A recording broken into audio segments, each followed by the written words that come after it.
Hello दोस्तों, आप सभी को करवा चौथ की हार्दिक शुभकामनाएं। हर साल कृष्ण पक्ष की चतुर्थी को यानी कि संकष्टी गणेश चतुर्थी के दिन बड़ी धूमधाम से करवा चौथ का व्रत रखा जाता है। सभी सुहागिन महिलाएं निर्जल और निराहार रहकर अपने पति की लंबी आयु की कामना से ये व्रत रखती हैं। साल 2023 में इस वर्ष करवा चौथ 1 नवंबर 2023 दिन बुधवार को मनाई जाएगी।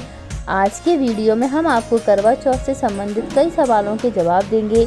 बहुत सारी सुहागिन महिलाएं जिनका इस साल पहली बार करवा चौथ का व्रत होगा, तो ऐसे में आपके कई सारे प्रश्न होते हैं, जैसे कि करवा चौथ का व्रत कब से कब तक रखा जाता है, व्रत के दिन सरगी किस दिन खाई जाती है, अगर इस दिन निराहार या निर्जल नहीं रह सकते हैं तो क्या करना चाहिए, क्योंकि अगर जीवन में ये व्रत एक बार शुरू कर लिया जाता है तो आजीवन इस व्रत को किया जाता है जब तक पति पत्नी का साथ रहता है।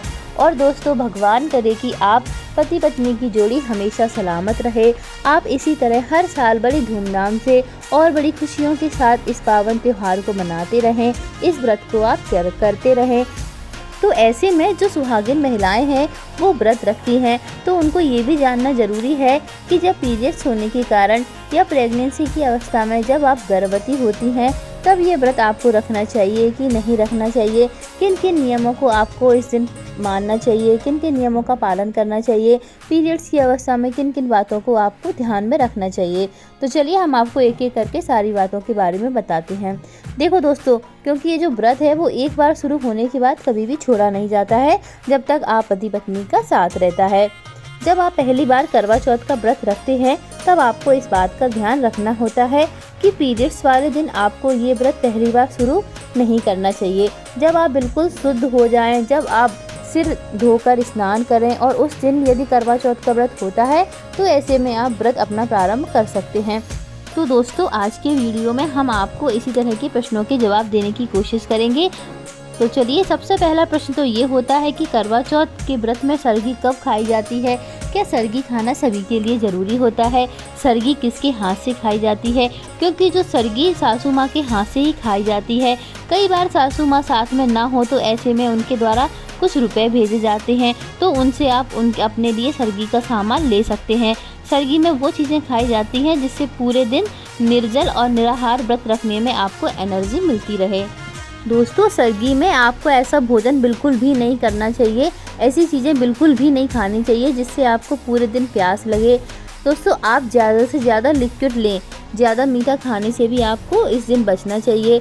सरगी जो है वो सूर्योदय से पहले ही खाई जाती है, यानी कि तारों की छाँव में ही आपको सरगी खा लेनी चाहिए।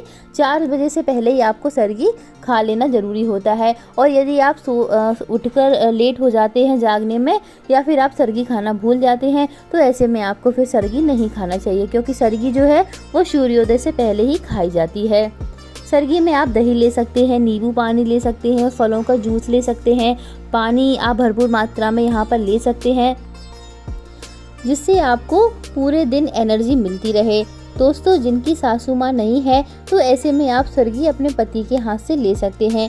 और कभी कभी ऐसा होता है कि हमारे पति हमारे साथ नहीं होते हैं, जॉब के सिलसिले में वो कहीं बाहर होते हैं, तो ऐसे में सरगी आप खुद भी ले सकते हैं। अपनी सासू माँ या पति से फ़ोन पर बात करने के बाद आप सरगी खुद भी ले सकते हैं। इस बात में कोई भी बुराई नहीं है, या फिर कोई भी इसमें वो नहीं है कि हमें सासू माँ के हाथ से ही सरगी खाना है, ऐसा कुछ नहीं होता है। अगर नहीं है तो आप खुद से भी सरगी ले सकते हैं। ये सारी भेंट देने के बाद उनके पैर छूकर उनका आशीर्वाद लेकर आप फिर शाम को यानी कि रात को चंद्र देवता की पूजा करने के साथ ही अपना उपवास आपको खोलना चाहिए। ये जो उपहार दिया जाता है जिसे हम बायना बोलते हैं, उसको थाली में रखकर उसकी भी पूजा रात में की जाती है। जब आप चंद्र देवता की पूजा करने के बाद अपने पति के हाथ से जल ग्रहण करते हैं तो उस समय आपको ये बायना अपनी सासू माँ को देना होता है। उसके बाद आपको भोजन ग्रहण करना चाहिए। जल तो आप चंद्र देवता को देखने के बाद ही ग्रहण कर सकते हैं, लेकिन जो भोजन फल मिठाई आदि खाकर जब आप अपना व्रत खोलते हैं तो सासू माँ को बायना देने के बाद ही आपको अपना व्रत खोलना चाहिए। लेकिन कई बार क्या होता है कि अगर हमारी सासू माँ हमारे साथ नहीं है, या फिर वो कहीं बाहर है, या फिर वो सुहागिन नहीं है, या फिर वो है ही नहीं, तो ऐसे में हम अपना जो बायना है वो हमें किसको देना चाहिए। तो दोस्तों ऐसे में आप कोशिश करें कि ये जो बायना होता है वो आप अपने ससुराल पक्ष की किसी महिला को दें जो सुहागिन हो। आप अपनी जिठानी को दे सकते हैं, आपसे जो बड़ी ननद है उसको दे सकते हैं, मौसेरी, फूफेरी, ममेरी या फिर चचेरी सास आदि किसी को भी आप दे सकते हैं जो आपसे बड़े हैं, जिनके आप चरण स्पर्श करते हैं।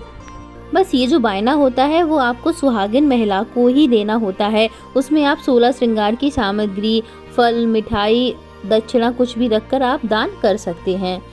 लेकिन कई बार क्या होता है कि हम बाजार या शहर में रहते हैं तो हमारी सासू माँ हमारे साथ नहीं रहती हैं, या फिर हमारे ससुराल पक्ष की कोई भी महिला हमारे साथ नहीं होती है। तो ऐसे में हमें बायने की सामग्री का क्या करना चाहिए। तो ऐसे में आपको घबराने की कोई ज़रूरत नहीं है। अगर आपकी सासू माँ आपके साथ नहीं है, या फिर कोई भी महिला आपके साथ नहीं है जिसे आप ये सब सारी चीज़ें दान करना चाहते हैं, तो आप बायने की सारी सामग्री को माथे से लगाकर उसमें 3 बार जल को छिड़क कर एक किसी साफ स्वच्छ स्थान पर रख सकते हैं। उसके बाद जिसको आप ये बायना देना चाहते हैं उससे फ़ोन पर बात करके उसका आशीर्वाद ले सकते हैं। और जब आप उस इंसान से उस महिला से मिले तो उसको आप ये सारी सामग्री दे सकते हैं। और जो भी सुहागिन महिलाएं हैं जो पहली बार इस व्रत को कर रही हैं, तो उनको विधि विधान से करवा चौथ के दिन पूरा 16 श्रृंगार करके तैयार होना चाहिए। सुबह से ही आपको तैयार होना चाहिए, दिन भर आपको इसी तरह से रहना चाहिए।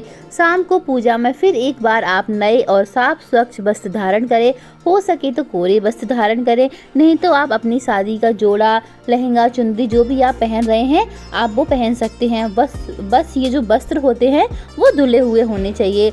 आप पहले करवा चौथ के दिन ये संकल्प भी आपको जरूर लेना चाहिए कि हे करवा माता, मैं आजीवन अपने पति की लंबी उम्र की कामना से इस व्रत को धारण करूंगी। लेकिन कई बार किसी कारण से मैं इस व्रत को रखने में यदि असमर्थ हो जाऊं तो मैं इस व्रत के नियमों में कुछ कम या ज़्यादा कर सकती हूं, जिसका दोष मुझे या मेरे पति सहित मेरे परिवारजनों को ना लगे, और मेरे पति की आयु दिन दूनी रात चौगनी बढ़ती रहे, और मेरे पति पर कभी भी किसी भी प्रकार का कोई दुख या संकट ना आए। इस कामना के साथ आप अपना पहला व्रत प्रारंभ कर सकते हैं। दोस्तों अब बात आती है कि कई बार गर्भावस्था के दौरान या पीरियड्स के कारण आपको इस व्रत में कोई दिक्कत हो तो फिर व्रत कैसे रखा जाए। तो देखिए, अगर आप पहले से इस व्रत को प्रारंभ करती आ रही हैं और आपको करवा चौथ के व्रत के दिन सुबह या शाम या दोपहर किसी भी टाइम पीरियड्स यदि हो जाते हैं, या फिर आपके पीरियड्स का पहला, दूसरा या तीसरा कोई भी दिन होता है, तो ऐसे में आपको खुद से पूजा नहीं करनी है। आपको अपने परिवार में कोई बुजुर्ग महिला या फिर आपके साथ कोई आपकी देवरानी, जेठानी या फिर ननद हो, उनसे आप अपनी पूजा करवा सकते हैं, या अपने पति देव से भी आप अपनी पूजा करवा सकते हैं। आपको खुद से पूजा का कोई भी काम नहीं करना है। कोई भी पूजन सामग्री, चाहे वो भोग प्रसाद हो, कुछ भी नहीं छूना है, ना ही कुछ बनाना है। बस आप सच्चे मन से करवा माता का ध्यान करें, चंद्रमा देवता का ध्यान करें। आप केवल मानसिक मंत्रों का जाप कर सकते हैं, उसका ध्यान और आप दूर से बैठकर कथा भी सुन सकते हैं, या मोबाइल में भी आप कथा पढ़ या सुन सकते हैं। आप मोबाइल से आरती भी सुन सकते हैं, या फिर आप दूर बैठकर आरती भी कर सकते हैं। ये सारा काम आप मोबाइल से कर सकते हैं। आप केवल यहाँ पर मानसिक पूजा करते हैं। मानसिक पूजा में बहुत शक्ति होती है। तो दोस्तों आप इस दुविधा में ना रहें कि आपने मन से पूजा की है खुद से, या फिर प्रकट रूप से आपने कोई पूजा नहीं की है तो आपको इसका फल नहीं मिलेगा, या फिर आपके पति पर कोई परेशानी आ जाएगी। तो दोस्तों ऐसा कुछ नहीं है, आपको इसका कोई दोष नहीं लगेगा। ना तो आपको इसका कोई दोष लगेगा, ना ही आपके पति पर कोई इसका दोष लगेगा, क्योंकि प्रकृति का नियम ही है पीरियड्स होना। तो आप मन में कोई शंका ना रखें, आप आराम से व्रत करें, निराहार या फिर निर्जल रहकर, जैसे भी आपने संकल्प लिया है। और प्रेगनेंसी की अवस्था में कुछ बातों का आपको विशेष रूप से ध्यान रखना है, क्योंकि आपको अपना और अपने होने वाले बच्चे का आपको ध्यान खुद रखना है, यानी कि आपको उनका ध्यान स्वयं ही रखना है। ऐसे में यदि आप अपने डॉक्टर से सलाह लेकर यदि व्रत रखते हैं तो बहुत अच्छी बात है, क्योंकि आपकी सेहत का सबसे ज़्यादा पता आपको या फिर आपके डॉक्टर को होता है। यदि आपके डॉक्टर ने आपको सावधानी बरतने की सलाह दी है, बच्चे की सेहत को लेकर कोई परेशानी है, कोई दिक्कत है, तो आपको ये व्रत नहीं करना चाहिए। आप व्रत ना करें, बस सुबह और शाम पूजा अवश्य कर लें और शाम को चंद्र देवता की पूजा कर लें। और जब चाँद निकल आए तो चाँद देवता की पूजा करने के बाद अपने पति के पैर छू लें, उनका मुख देख लें और अपनी सासू माँ को बायना दे दें, उनसे आशीर्वाद ले लें।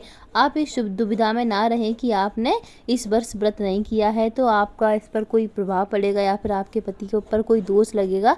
तो ऐसा कुछ नहीं है। आपने इस साल व्रत नहीं कर पाया है तो कोई बात नहीं, आप अगले साल भी व्रत रह सकते हैं।